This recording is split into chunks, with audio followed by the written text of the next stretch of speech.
Soul Eater remake, a concept that has been on the minds of anime fans for almost 2 decades now. It is a series that quite literally defines a generation. With its gothic Halloween aesthetic and a powerhouse of a cast, Soul Eater has maintained relevance in the mainstream long after its anime and manga have ended. 2023 marks the 15th anniversary of Soul Eater's original anime run, and all fans can wonder now is, will we see the revival of Soul Eater? To take a crack at this question, I want to focus on 3 major topics. Number 1, how did we get here? Talking about the anime run, its reception, and where it ended. Number 2, what happened next? Touching on the manga run and where that ended. And finally, number 3, where are we now? Discussing the current status of Soul Eater, the recent anime celebration, and what are the odds of us seeing a remake. So strap in, boys and girls, Father John is here to break it down for you. By the way, did you guys know my name, johnnystar, is actually inspired by my favorite anime character,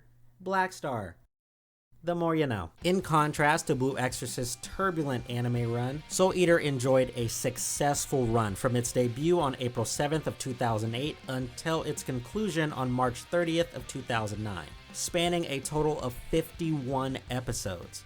The production studio behind it, Studio Bones, has been the driving force behind numerous major anime series. Now stop.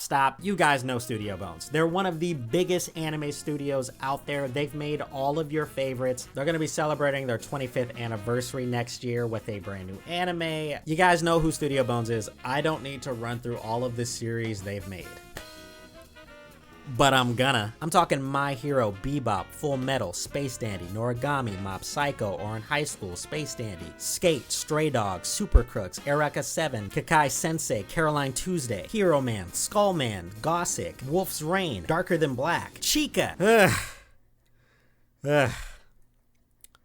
Did I mention Space Dandy? But Soul Eater was different. It was a unique addition to the anime scene, known for its unparalleled character writing, particularly for its supporting cast. Its gothic imagery and Tim Burton-esque atmosphere was perfectly suited for its era, earning it a very devoted following. In the animation, it was simply mind-blowing. With a diverse array of fighting styles and weaponry featured in the show, viewers were treated to impeccable scene direction, choreography, and over-the-top animation. The show was so popular that it even had a second late night showing in Japan called the Soul Eater Late Night Show, with exclusive never before seen footage. TV Tokyo even aired a rebroadcast of the show called Soul Eater Repeat Show, featuring a brand new opening and ending. You know, like when you used to go on YouTube looking for Soul Eater openings because you couldn't get over Black Paper Moon, and then you would see another opening that you were pretty sure was not actually in the show? That's where it's from.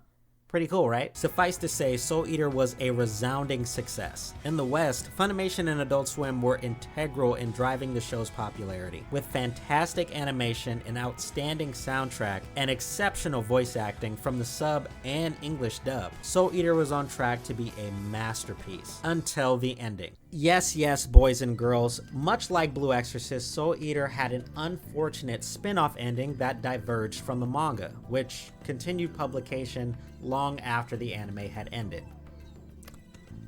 And speaking of the manga, Soul Eater's anime took a lot of liberties with the story. Even before the material to wrap up the story in the anime, there are several changes made in this series itself to synergize with the eventual TV ending that just weren't in the manga. In fact, a lot of these changes can be found in the Soul Eater wiki because they're so numerous.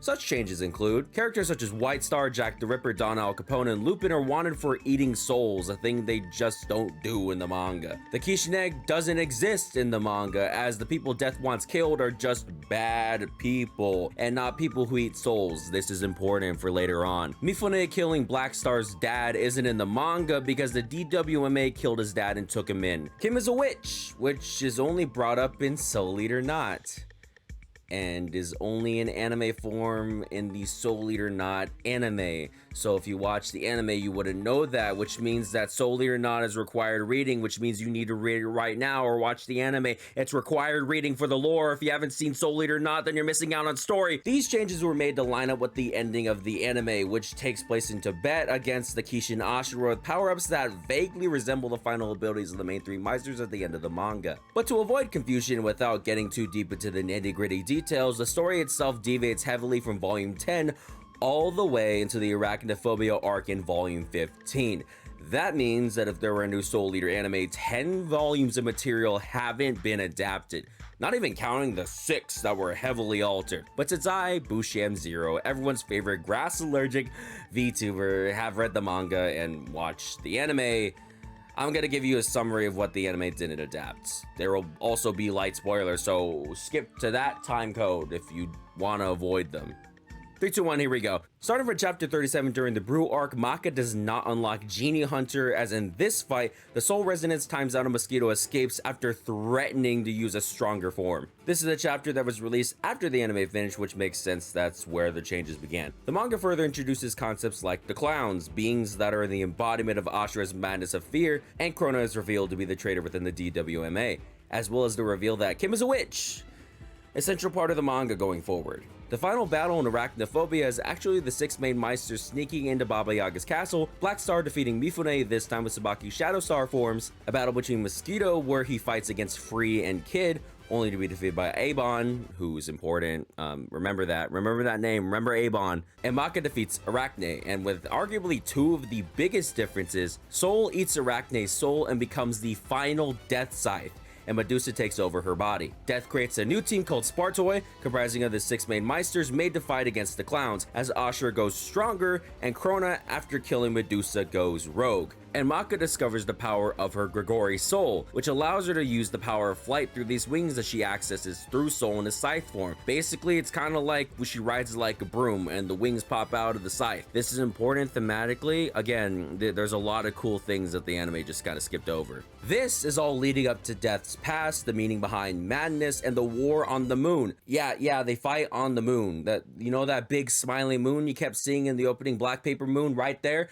Yeah, they fight on that. They box on that, knock out its tooth, and do all this crazy stuff against Kishin Ashura and Krona. This ultimately results in Maka, Black Star, and the newly appointed Shinigami Kid facing off against Ashura and Krona with the aid of the witches. This is the most Spark Notes summary of this manga I could give you, but if you can't wait for the anime to return, which is likely to happen, please do yourself a favor and read the manga, because it's a classic for a reason. It's so good. I need Black Star to punch me in the face.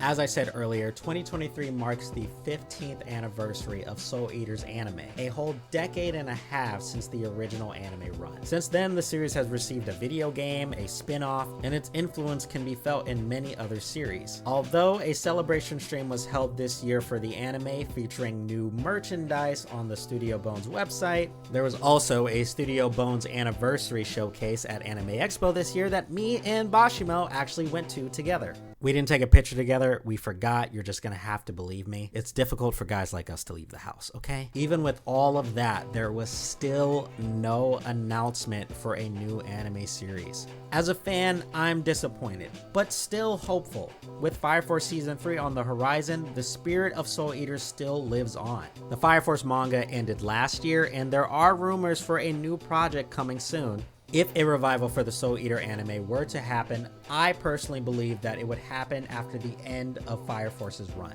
Now, this theory does require some spoilers if you are not fully caught up to Fire Force, so I would go ahead and skip to this timestamp currently on the screen. If you are caught up, then you kind of already know what I'm about to say, but if you're not, skip to this timestamp. Since the Fire Force manga is a prequel to the entire Soul Eater universe, I think it would be a very interesting concept to end the Fire Force anime and then immediately start with a new Soul Eater anime.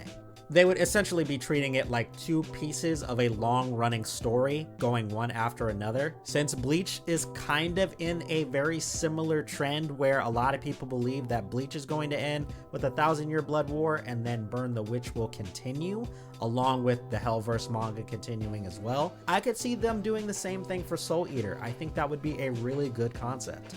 But if a Soul Eater revival is to happen, there are a couple of things that I'm gonna need.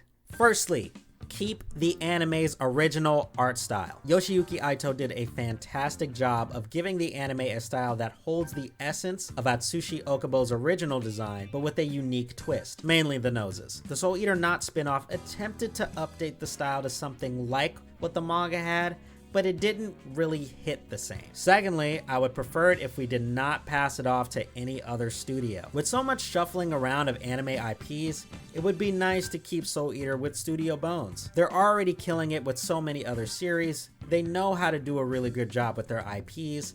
I think Soul Eater is in the right hands, along with keeping the cast of animators, voice actors, directors. They've all gone on to do great work outside of Soul Eater's production, but bringing them back with all that new information would make the series so much better a second time around. Lastly, and most importantly, Tommy Heavenly 6 needs to do the opening. We need a new Black Paper Moon.